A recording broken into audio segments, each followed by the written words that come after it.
শ্রীমদ্ভাগবতম প্রথম স্কন্দ সপ্তম অধ্যায় শ্লোক ৩৬। মত্তম প্রমত্তম উন্মত্তম সুপ্তম বালম শ্রিয়ম জরম প্রপন্নভিরতম ভীতম নরিপুম হন্তি ধর্মবিদ।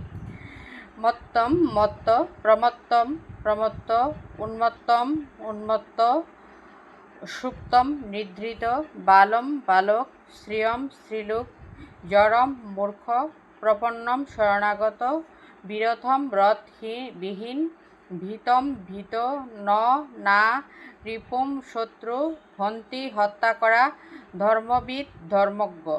অনুবাদ: মত্ত প্রমত্ত উন্মত্ত নিদ্রিত নিশ্চেষ্ট শরণাগত ভগ্নরত ভয়ার্ত বালক বা স্ত্রীলোক শত্রু হলেও ধার্মিক ব্যক্তি তাকে বধ করেন না।